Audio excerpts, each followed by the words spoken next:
So welcome back students. Today we will discuss about module 10 authentication factors.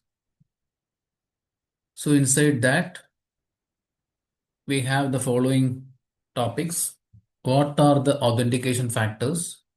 What is Kerberos? What is single sign on?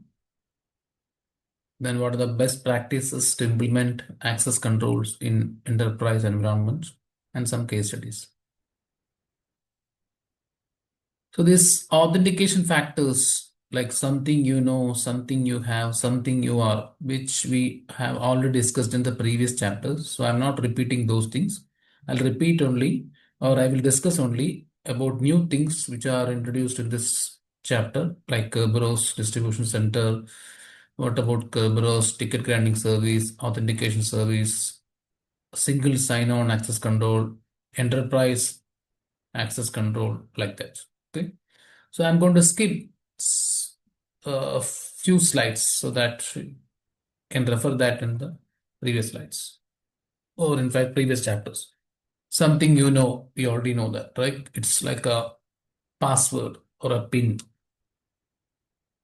So some best practices for password. How many digits should be there minimum in password, or how many letters, special characters, how long you need to use a password, how regularly you want to change the password, everything. Okay.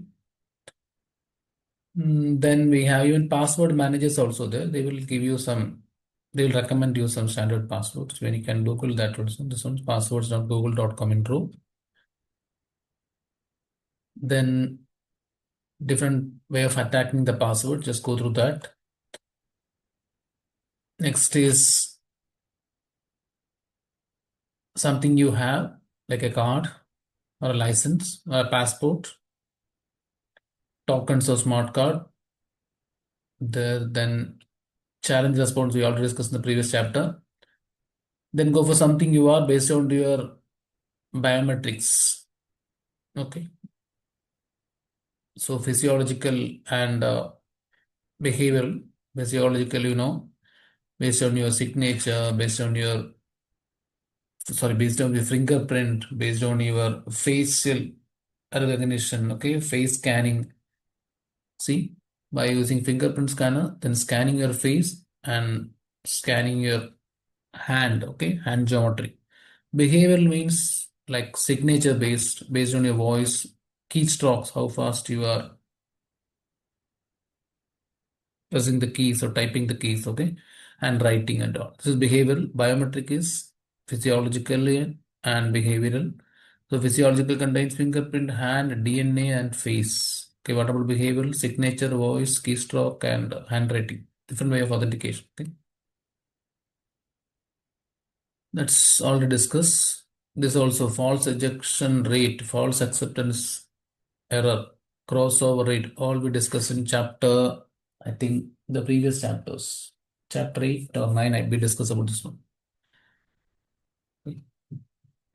Single factor authentication. So we already have three types of authentication factor. So single factor authentication means we use only one of the authentication factors, either something you have or something you are or something you know, anyone, either a password, either a fingerprint, like that. Okay. But about two-factor authentication, you have to use any two authentication factors. Maybe something you are and something you have, or something you know and something you are, like that. Okay. Somebody will use, see, Kevin is using PIN plus a token password. Okay. Like this. Three-factor authentication, we want to use all the three authentication factors, something you are, something you know, something you have. Because for a highly secure room. You remember that US military is one room is there that is highly secure room. To access that room or entry into that room, it is restricted only for few people. And how it is done? We use all the three authentication factors. Something you are, something you know, something you have. Okay. So implementing this authentication protocols, we use authentication factors. We use a protocol called as Kerberos. Okay. So network security protocol that provides authentication authorization. They will authenticate, okay, verify the user details, and they will authorize what are the things we can do, what are the service we can perform, which are services or servers you can access by using that particular authenticator. Okay. They use cryptography so that the client proving the identity to server will be encrypted. Okay. So once identity is proven, communication is encrypted. Done. Benefits of Kerberos. Before we go for the benefits now, first we'll discuss what is Kerberos, Mister. Okay. It's a network security protocol for authentication authorization, which I told you. Okay. Now, Kerberos has three systems. Kerberos Trusted Key Distribution Center, then Kerberos Ticket Granting Service, then Kerberos Authentication Service. Okay. So, authentication service verify the client its details. Okay. Then ticket granting service, this is the one which grants tickets to access the server.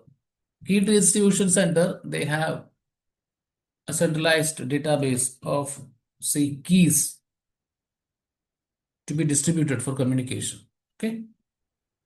So Kerberos provides transparency. The user is aware of what is happening. Security also provides confidentiality and authentication. So the communication which you are doing through Kerberos will be confidential and it will be authenticated. Scalability, we can manage the authentication, extend authentication for small to large networks. Okay. Then what is Kerberos? We are going to discuss that. This one.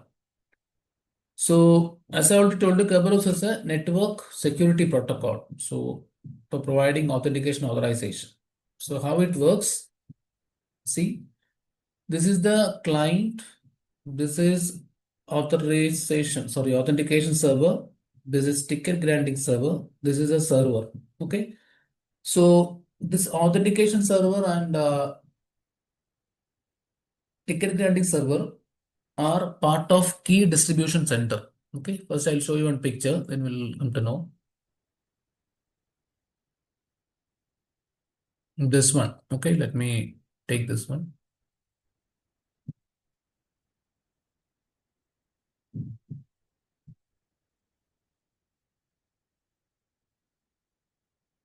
So client has to access this server, maybe file server, email server, any server, but they need a secured communication.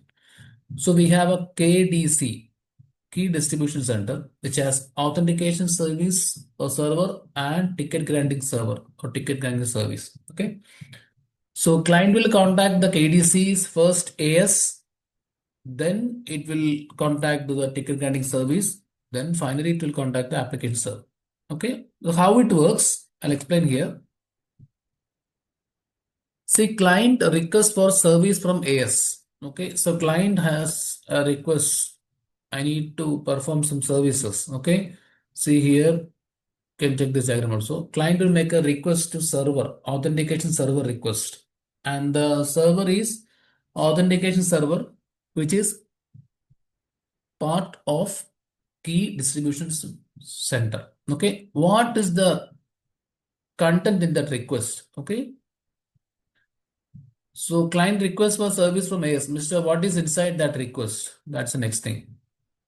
It contains username. Who is the user? His name. Do not send the password. Okay. Only username. Then name of the ticket granting service. Which ticket granting service you want to contact. Then random number. You have to send the random number also. Okay. To whom? Authentication server. So first thing is, see here, the client will request service from AS. Same here I mentioned in the Word file also. Client will send a request to AS, authentication server, which is inside key distribution center. Okay, what does this request contains?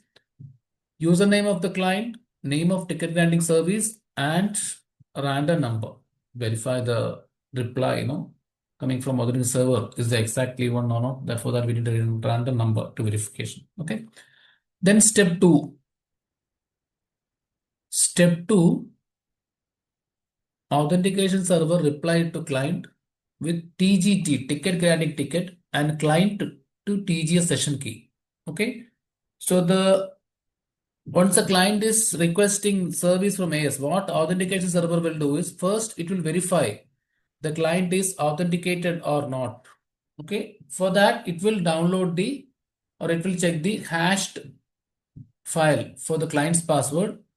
If it matches, means authenticated server authenticated, verified the client, and it will generate a ticket granting ticket and ticket granting server. See, client to TGS session key.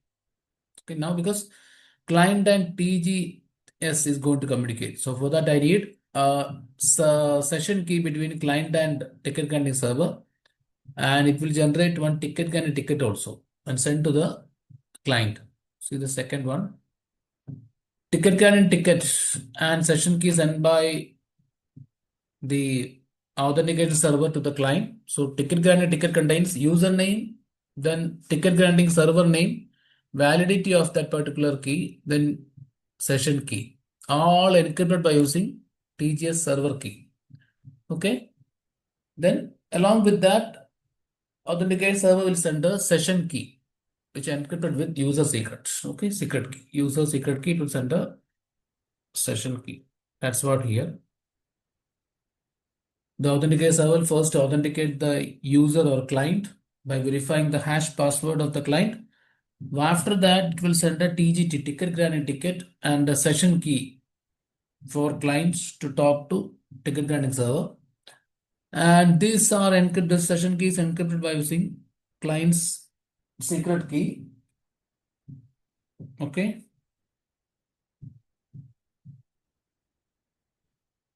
Then after that,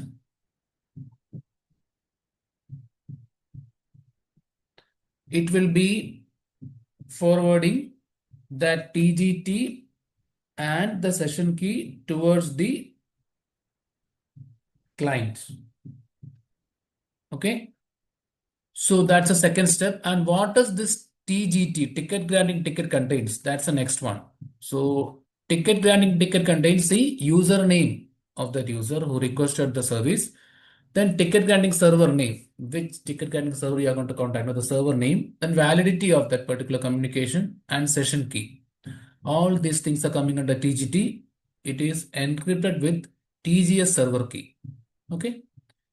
Along with that, it will the session key. So that by using session key, the client can talk to ticket granting server.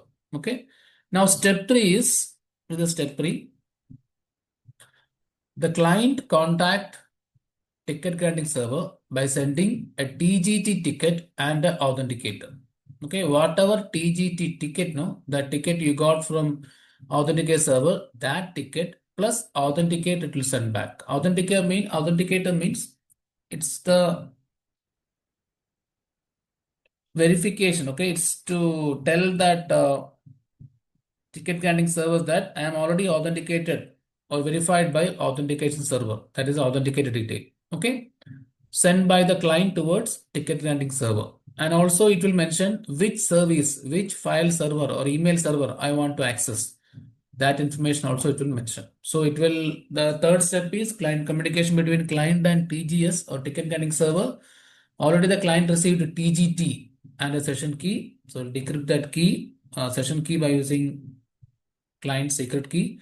And what it will do, it will send the ticket granting ticket, which is given by authentication server, and mention the service you want, which service or file server or each email server you want to communicate. Plus, it will send the authenticator. That authenticator means verify. It's mentioned the tell the ticket granting servers that my data, the client is already authenticated by server. Okay, see this here. Client will send TGS request. Okay, what it contains, no TGT. So server to use, which server to use, and authenticator to the TGS. Now step 4, TGS reply back to client. It will mention or it will have client server session key. What is the key? Session key communication for client to have with server plus client to server ticket. Okay, this will be encrypted. This client cannot open this client to server ticket. Okay, so the client will receive like authenticate server send a TGT ticket now. Here also the client will receive a ticket known as client to server ticket, this one, and the session key for their communication. What is inside this client to server ticket? It contains user details, server, lifetime, and a new session key. Okay. This secret key will not be open to the client, just you can forward the ticket. And there will be one session key which is sent by the TGS for communication between client and server. Okay. Then next step. Next step is client contact the service or server. It will send client to server ticket and new authenticator. Okay, so whatever ticket you receive from ticket TGS, no, that same ticket you have to forward to the server along with that new authenticator to verify that the client is already authenticated by the server. Okay. After that, what the server will do? Server will communicate. Okay, the session for communication between client to server. Okay, same here we mentioned here. So client will send back service request, whatever service ticket you got from ticket granting server, no, that ticket plus authenticator. So there you mention the user details, okay, so that it is authenticated by the server already. So easy for you to communicate. Step 6, the server will reply with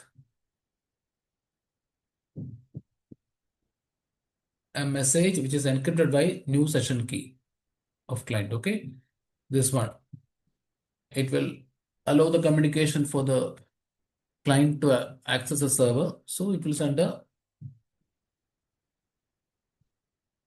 reply. Okay, you can access the server for a particular time. This is how the Kerberos works. Okay, so Kerberos is a network protocol authentication, and for the client to contact the server, we have a third party called as Kerberos, which contains key distribution center. This key distribution center contains authentication server and ticket granting server. Okay, so first step, client has first the username. The user will enter the username password. What the client will do? Client will send the username plus the request for or the service, okay, which ticket granting service or server details you have also sent to that authenticate server plus a random number. What the authenticate server will do first, authenticate or verify the details of client by checking the hash file for the password. The client is authenticated, then it will send back a ticket granting ticket and a session key for communication between client and the next one TGS. The ticket granting ticket contains user details, the ticket server name and all. Okay. Ticket granting server name. After receiving this one, client will send back the TGT ticket, which is sent by the authenticator server, plus the service or server it want to communicate like file server, email server, plus an authenticator. Authenticator is the confirmation that I am already verified by the client is already verified by authenticator server. Okay. Now what the ticket granting server will do? It will receive the TGT ticket now. So it will verify it and it will generate a new ticket, client to server ticket from client to server, which can be opened only by server, and it will send a client server session key whether they can communicate. Now, what does this server ticket contains? See, server ticket contains user, server, with server, lifetime, new session key. Okay. Then client will send back client to server ticket and new authenticator to service. And what the server will do, verify the client. Okay. Then allow it for communication with the authentication server. That's what happening. Okay. So use of symmetric key and trusted third party. Symmetric key means same key is used for encryption decryption on the client side. Okay. Trusted third party authentication means here in between client and the server, there is a third party, KDC, which has authenticated server, which is the one which authenticate the clients for communicating with server. Okay. Then what are the weakness in implementation of Kerberos? First one, brute force attack. So attacker, no, whoever is an attacker, he keeps guessing passwords. Okay, he keeps guessing password until one of the password works. Okay. Key storage, all the keys are stored securely for the user and server. Okay, so you should store it securely, because if someone compromise the Kerberos, no, they can easily get this key for server and the user. Then Kerberos tickets are cached on the user's computer system. Okay, so actually it's stored on the user computer system. If an attacker is about to access the tickets, he can impersonate the user. Another person will use your ticket and they will try to communicate with other device. Okay.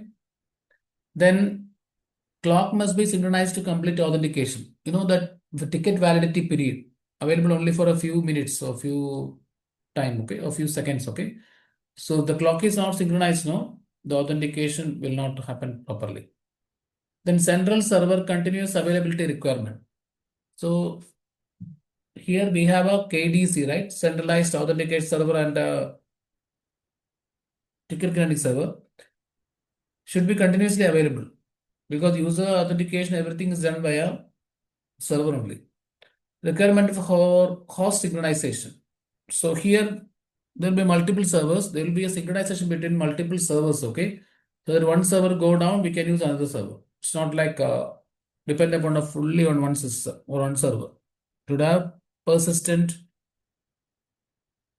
and consistent server, so that one server go down, go for the next server. Potential single point of failure. So KDC is a single point of failure. If KDC go down, user cannot authenticate and they cannot access the services. Okay, so these are the weakness associated with Kerberos. Then this is appropriate for a business use. Example is given here. What Kevin is doing. Kevin, every day when he come to office now, he will log in with username and password. Okay. One after that, his ID is sent to authenticate server. So what the authenticate server will do? Verify the identity of Kevin by verifying the hashed password. With his correct password, okay, they will be giving a TGT, ticket granting ticket, plus a key. It's encrypted with the Kevin's password. Okay. And authenticate server will send this back to client. What the client will do? Client will generate the same thing what we discussed earlier. Okay. Client will generate a ticket granting ticket. The which one? The authenticate server will generate ticket granting ticket and key, right? So this ticket granting ticket will be sent by client to the ticket granting server and a session key. Then that Kerberos also verify details and it will generate another ticket called as server ticket, again encrypted. Now the client will generate the another request to the server by using server request and try to get communication. Whatever I did discuss there, same will come here. Okay. Then single sign on, access control that allows users to log into a system and gain access to other resources within network via initial login. So here, like I have logged in one system. Example, I opened my Google account. So from that Google account login, no, I can open many applications of Google like Gmail, Google Meet, uh, Collab, many then Scholar. All those things will be opened without asking password because it is single sign on. Okay. So it allows end users to authenticate once and access multiple systems and applications. Okay, just log into the Google, then with username password, then you can the remaining windows. No need to enter the username password. You can just connect, just mention the name of application like Google Meet, Google Drive, and all. Okay. After that, so done.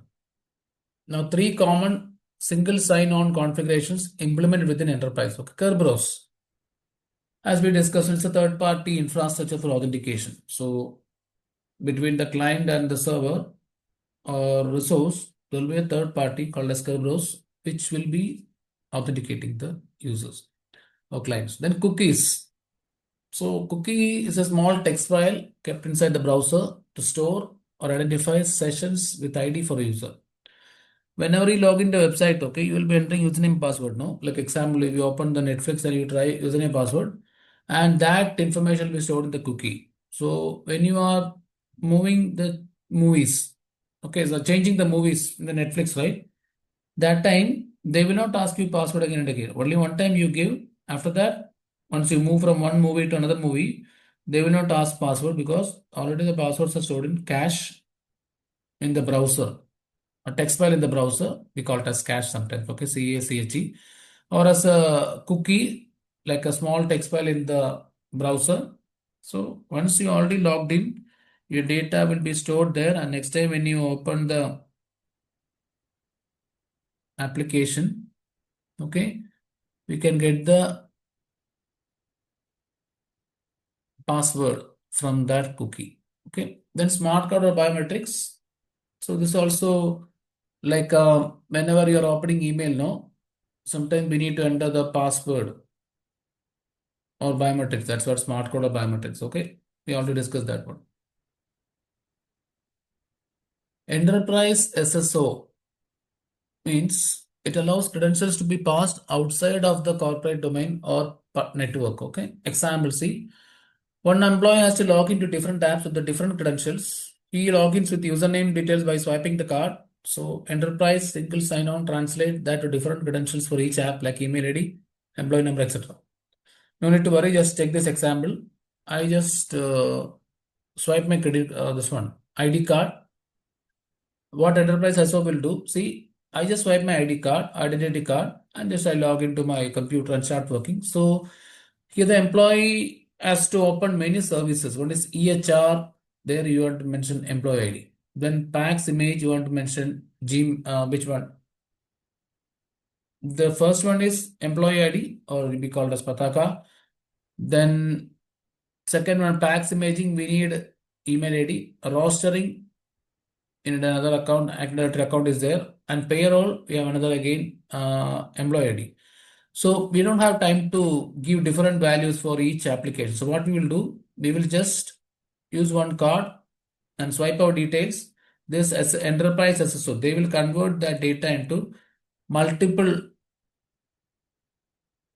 data. They will be converting that user information. We swipe the card, no, they will read the employee ID, they will read the email data, they will read the authentication, or we call it as active directory username password, not authentication, active directory user password, user, then payroll with employee ID. So no need for you to give all detail. Just swipe the card. Enterprise also will convert this into all these data, so that we don't want to verify with your card to all the applications. Okay.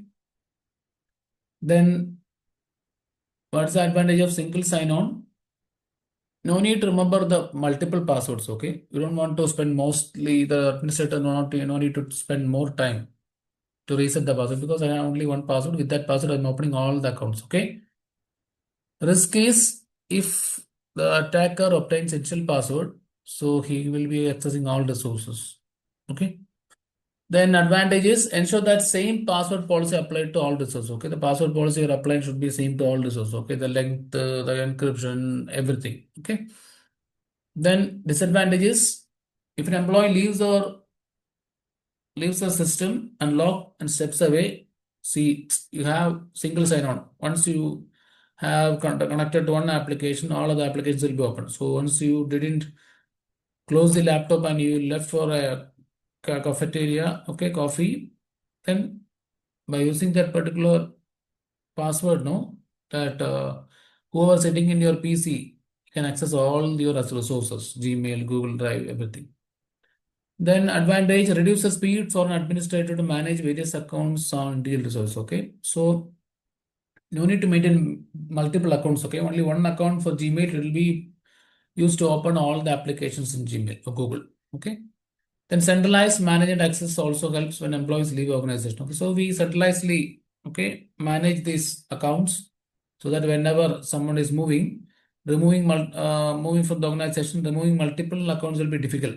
So we have to keep one account. Based on the one account, we can open all services better one. Okay.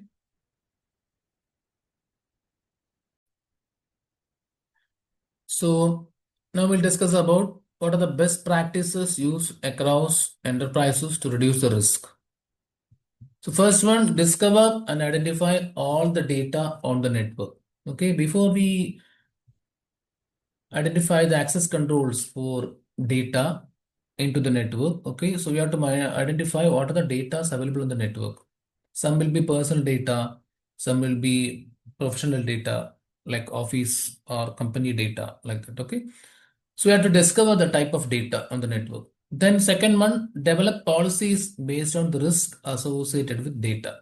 Okay, so it's like there are some data like social security number, your Pataka number, resident card number, or Mulkia number, or credit card. All these data are personal data, and you need to store the data in an encrypted format. Okay. And third one, place appropriate access control on data based on risk level. See, every data, it has some risk associated. So whenever you are choosing access control, no, you should choose the exactly the required access control. Like software engineers will be accessing the code under development. We should give that access control for the software engineers so that they can access the code which is under development. But for the customer representatives, they should not be given the access because they are not related to the coding part. Okay. Fourth one, continuous monitor and test the policies and access control to ensure no loophole is there. Okay. So we have to always go through the policies and access controls to make sure that there is no vulnerability, weakness in our system. If there is any vulnerability or weakness, no, anyone can get into network and they can get the data. So in this module, what we discussed is we started with which one? Single authentication, then two-factor authentication, then three-factor authentication. Okay. Then we went to Kerberos. It's an network authentication protocol, which has key distribution center. And the key distribution center contains what? Authentication server, and it has ticket granting server. So the client want to access a server or service, maybe file server or web server, Kerberos will help you. It's a third party. It has authentication server and ticket granting server. Then we discuss about single sign-on. Okay, like when you log in to your Google account, you can open Gmail, Google Drive, then you can open Google Meet, then Google Scholar, everything. No need to separately mention the username password. Just open one application, the other service will be automatically opened. Okay, without username password. Then we have enterprise sign on. So by using like swiping your ID card, okay, you can access many services which have different requirements. Okay, one needs username, password, one needs email, one needs phone number, like that. So who will do this? So your ID card you swipe, no, that will authenticate you, and the enterprise SSO will translate these ID card swipe details into many type of data required for many applications. Okay, all these things coming under chapter 10, module 10. Hope you understood. Bye.